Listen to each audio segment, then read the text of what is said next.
Hi everyone, and welcome to this episode of Road Choice TV. I'm Justin, your host, and my goal is to expand your knowledge about road choice truck parts. So replacing a clutch also means replacing clutch accessories, and that's what we're going to talk about in today's episode. As vital components wear out, they can affect the performance and longevity of the clutch. So let's look at some of the items that should be replaced with every clutch installation.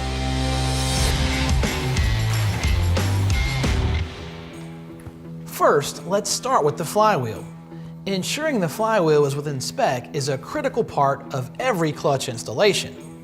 For flat style flywheels, the distance between the friction surface and the bolt heads must be greater than 5/16 of an inch. If not, it's time for a new flywheel.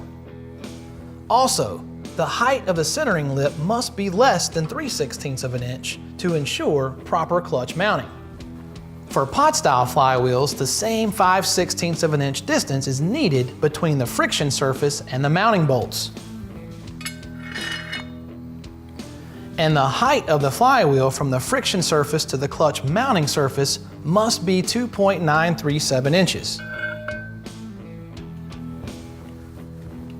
Now, Road Choice offers both flat and pot style flywheels for 14 and 15.5 inch clutches with a bore range of 7 to 10 inches. Now let's talk about release forks.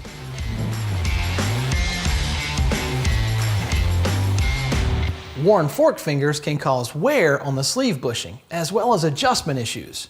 The solution is to replace the fork with every clutch installation.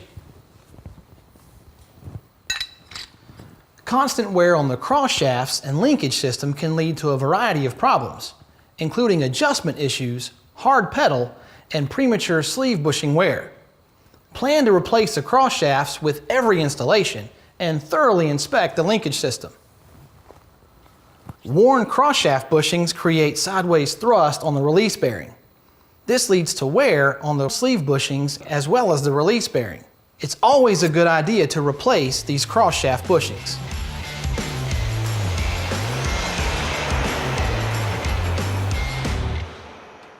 Too much wear on the transmission input shaft bearing can cause the input shaft to wobble, and this vibration can lead to premature clutch failure. The solution here is to replace the transmission input shaft bearing with every clutch replacement.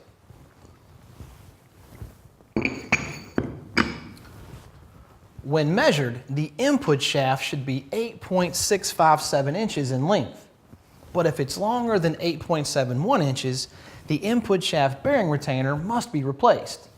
The reason? A rough or a worn surface can lead to premature clutch brake wear and adjustment issues. Now, any wear on the input shaft pilot bearing area can cause the shaft to wobble and vibrate, which will also lead to premature clutch failure.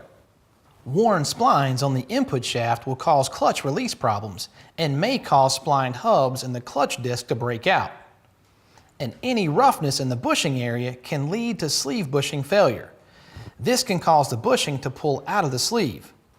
The solution here is to replace the input shaft every time you do a clutch install.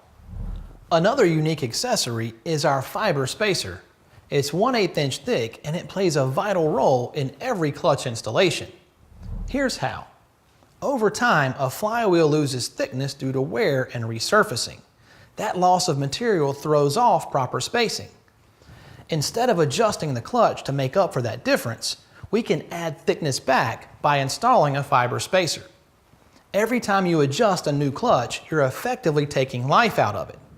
So improve the longevity and performance of your clutch by installing a fiber spacer using the correct clutch measurements found in the installation instructions.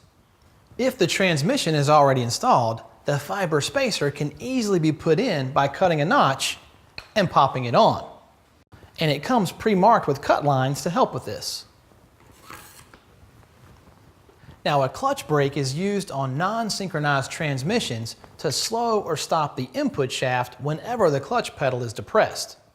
It's designed to be engaged at engine idle whenever the truck is stopped for shifting into first or reverse, and it must be replaced with every clutch installation. Now, Road Choice offers two types of clutch brakes. Our hinge-style clutch brake is available in 1.75 and 2-inch sizes. It can be installed in either direction and doesn't need any special tools. Now this clutch brake is different than most clutch brakes on the market, and if you try it, you'll love it. So how easy is it to install? Simply wrap it around the input shaft and snap it together. Done. We also have torque limiting clutch brakes.